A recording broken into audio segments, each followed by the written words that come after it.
Hello friends, सभी को नमस्कार। आज हम इकाई 1 संसाधन के बारे में पढ़ेंगे। ये कक्षा 8वीं का पहला अध्याय है। पहला अध्याय में इकाई अध्याय में सिर्फ हम इनकी मुख्य बातों को चर्चा करेंगे, मुख्य बातों को हम डील करेंगे। संसाधन क्या है, आपको बाइलिंगुअल देखने को मिलेगा, हिंदी और इंग्लिश दोनों में ही। व्हाट इज़ अ रिसोर्स, संसाधन क्या है।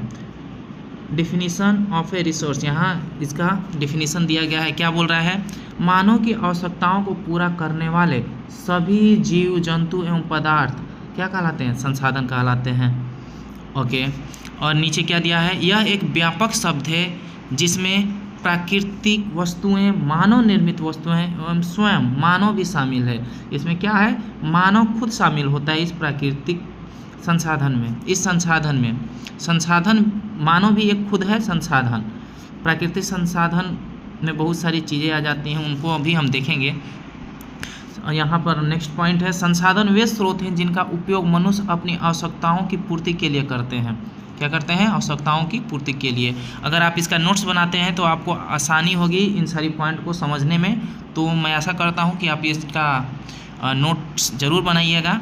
संसाधनों के प्रकार कितने प्रकार के होते हैं, तो ऊपर हम लोग को पाठ्यपुस्तक में दिया गया था। प्राकृतिक संसाधन, मानव निर्मित संसाधन और एक होता है मानवीय संसाधन, मानव संसाधन।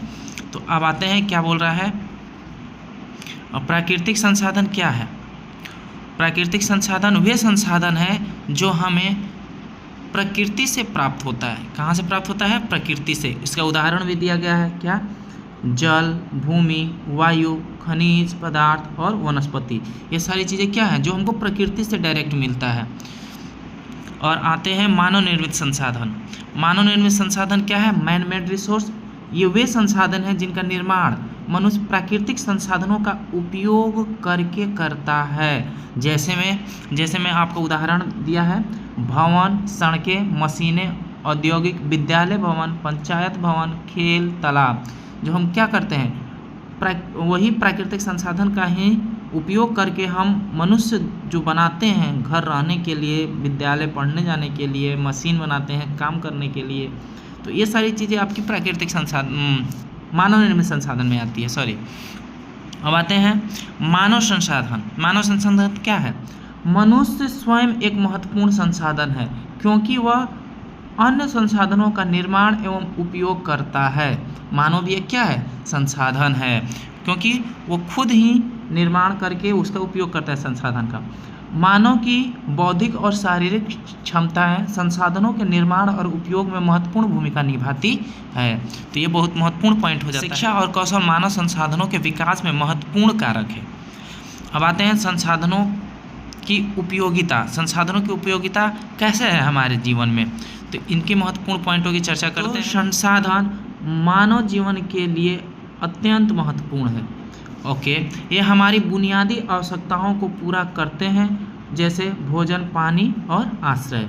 मतलब ये जो हमको ज़रूरतमंद चीज़ है उसी को बुनियादी आवश्यकता बोलते हैं। इसको हमारे पूरा करता है, भोजन खाने के लिए, पानी पीने के लिए, आश्रय मतलब रहने के लिए जगह जो है। ये हमारी आर्थिक और सामाजिक विकास में भी महत्वपूर्ण भूमिका निभाता है। संसाधनों के मूल्य अभिव्यक्ति के प्रमुख तरीके क्या क्या हैं, ये भी बहुत इंपॉर्टेंट है। यह भी आपके क्वेश्चन में डायरेक्ट क्वेश्चन पूछता है एग्जाम में। संसाधन के मूल्य अभिव्यक्ति के प्रमुख तरीके क्या क्या है। पहला है आर्थिक मूल्य। आर्थिक मूल्य क्या है, लकड़ी से फर्नीचर बनाना। लकड़ी से फर्नीचर बनाते हैं तो यह आपका आर्थिक मूल्य हो जाता है, क्योंकि फर्नीचर बनाकर आप बेचते हैं तो आपको क्या मिलता है, पैसा मिलता है, जिससे आप अपना जीवन यापन करते हो। और दूसरा है सौंदर्यात्मक मूल्य। जल प्रपात को पर्यटक स्थल के रूप में विकसित करना। जल प्रपात को क्या करना, पर्यटक स्थल मतलब घूमने वाला जगह बना देना, विकसित कर देना, वो देखने में सुंदर लगता है, इसलिए सौंदर्यात्मक मूल्य उसको बोलते हैं। और तीसरा जो है कानूनी मूल्य। कानूनी मूल्य क्या है, जल और वायु प्रदूषण को रोकना। जल और वायु प्रदूषण को क्या है, रोकोगे तो क्या होगा, कानूनी मूल्य के अंतर्गत आता है। और चौथा बोल रहा है नैतिक मूल्य, संसाधनों को संरक्षित करना। जो हमारा नैतिक मूल्य कहता है, संसाधन को अगर हम संरक्षित नहीं करेंगे तो हम लंबे समय तक जीवित नहीं रहेंगे। तो इसीलिए नैतिक मूल्य हमारा ये कहता है कि आप संसाधन को क्या करो, संरक्षित करो। अब आते हैं प्राकृतिक संसाधन को कई भागों में की कोशिश करते हैं कि प्राकृतिक संसाधन क्या है, हम लोग पता है पहले ही। संसाधन वे संसाधन है जो प्रकृति से प्राप्त होते हैं, जिनका उपयोग मानव अपनी आवश्यकताओं को पूरा करने के लिए करता है। तो ये क्या हो गया, प्राकृतिक संसाधन हो गया, जैसे भूमि, जल। अब इसका वर्गीकरण देखते हैं। वर्गीकरण बुक में दिया था, तो यहाँ मैं डिफाइन कर दिया हूँ अच्छे से। पहला है विकास और उपयोग के आधार पर, दूसरा उत्पत्ति, तीसरा उपलब्धता, चौथा वितरण और पांचवा स्वामित्व के आधार पर। तो इनका हम लोग परिभाषा देखते हैं क्या है। पहला हम लोग क्या है, विकास और उपयोग के आधार पर। विकास और उपयोग के आधार पर आइए, पहला क्या है, इसी में विकास और उपयोग के आधार पर पहला है वास्तविक संसाधन और दूसरा है संभाव्य संसाधन। ये बहुत महत्वपूर्ण हो जाता है।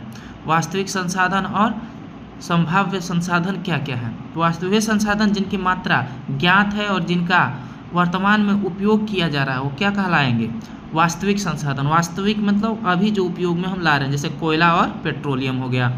और संभाव्य संसाधन वे जिनकी मात्रा ज्ञात नहीं है और जिनका भविष्य में उपयोग किया जा सकता है, जैसे पवन ऊर्जा, सौर ऊर्जा।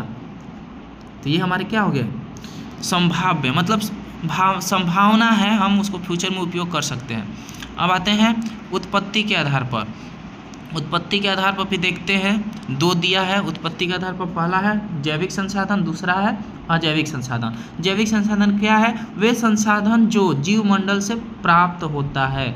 जीवमंडल से, जैसे वनस्पति, जीव जंतु, जीवाश्म ईंधन, क्या जीवमंडल से, जीवों से प्राप्त होता है। तो क्या हो गया, जैविक संसाधन। अजैविक क्या है, वे संसाधन जो निर्जीव पदार्थों से प्राप्त होते हैं या बने होते हैं, जैसे भूमि, जल, खनिज। ये जैविक हो गया जीव जंतु जो जीवित हैं, और अजैविक मतलब जो निर्जीव वस्तु है उससे मिलता है। ये हो गया आपके उत्पत्ति के आधार पर। इस पॉइंट को बहुत ध्यान से देखा कीजिएगा, यही इंपॉर्टेंट है, इसी पर क्वेश्चन बनता है।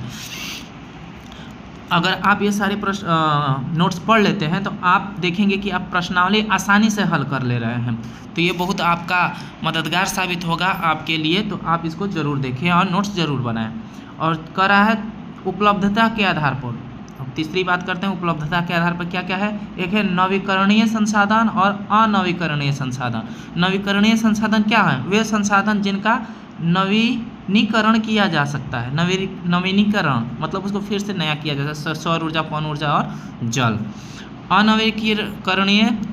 अनवीकरणीय संसाधन क्या है, वे संसाधन जिनका नवीकरणीय नहीं किया जा सकता है, मतलब उसको फिर से उत्पाद नहीं किया जा सकता, उसे फिर से बनाया नहीं जा सकता। जैसे कोयला, पेट्रोल, खनिज, ये हमारे पृथ्वी के अंदर ही पाए जाते हैं। खत्म हो गए तो खत्म हो गए, फिर इसका हम उपयोग कभी नहीं कर सकते। लेकिन सौर ऊर्जा को हम फिर से प्लेट बनाकर सौर ऊर्जा से उपयोग कर सकते हैं। अब आते हैं वितरण के आधार पर। क्या, वितरण के आधार पर। वितरण के आधार पर क्या है, सर्वत्र उपलब्ध संसाधन है और स्थानीय संसाधन है, दो हैं इसमें। वे संसाधन जो सभी स्थानों पर पाए जाते हैं, जैसे वायु, जल, ये सर्वत्र उपलब्ध संसाधन है। स्थानीय वे संसाधन जो कुछ विशिष्ट स्थानों पर ही पाए जाते हैं, जैसे खनिज तेल। खनिज तेल तो आपको हर जगह नहीं देखने को मिलेगा, किसी एक ही जगह आपको देखने को मिलेगा। अब आते हैं अंतिम है स्वामित्व के आधार पर वर्गीकरण इसको किया गया है।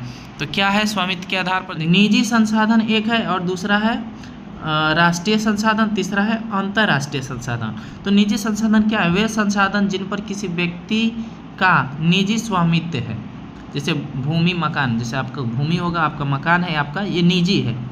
राष्ट्रीय संसाधन वे संसाधन जिन पर राष्ट्र का स्वामित्व है, जैसे सड़कें हो गई, नदियाँ हो गई, ये राष्ट्र द्वारा बनता है, वो राष्ट्र का उस पर अधिकार होता है। अंतर्राष्ट्रीय संसाधन वे संसाधन जिन पर अंतर्राष्ट्रीय समुदाय का स्वामित्व है, जैसे समुद्री क्षेत्र। ये समुद्री क्षेत्र क्या होगा, अंतर्राष्ट्रीय स्तर पर इसको संरक्षित किया जाता है, तो उस स्थान पर संसाधन। अब बात करते हैं संसाधन का महत्व क्या है। संसाधनों का महत्व, प्राकृतिक संसाधनों का उचित उपयोग और संरक्षण आवश्यक है भावी पीढ़ियों के लिए। भावी पीढ़ी मतलब आने वाली जो पीढ़ी है उसके लिए संसाधनों का संरक्षण हमारी जिम्मेदारी है, ठीक है। अब आते हैं संरक्षण की आवश्यकता क्यों है, यहाँ पर भी कुछ पॉइंट है, देख लेते हैं क्या क्या बोल रहा है। मानव संसाधन मानव जीवन के लिए आवश्यक है, वेरी गुड। अत्यधिक उपयोग और प्रदूषण संसाधनों को समाप्त कर रहे हैं, ये है। अस्थायी उपयोग के लिए संसाधनों का संरक्षण करना महत्वपूर्ण है, तो ये बहुत ज़रूरी हो जाता है। ये सारी पॉइंट जो है इम्पोर्टेंट पॉइंट है, आप इसको देखें और नोट्स ज़रूर बनाएं। अगर ये सब आप नोट्स बनाते हैं तो आप देखोगे कि आपका जो प्रश्नावली दिया गया है बुक में, ये आपको बहुत ही आसान तरीके से हल हो जाएगा। समझ में आ रहा है? डाउट है तो आप कमेंट कर सकते हैं, और भी ऐसे ही को प्राप्त करने के लिए कमेंट कर सकते हैं। अगर अच्छा लगा तो देखने के लिए बहुत बहुत धन्यवाद।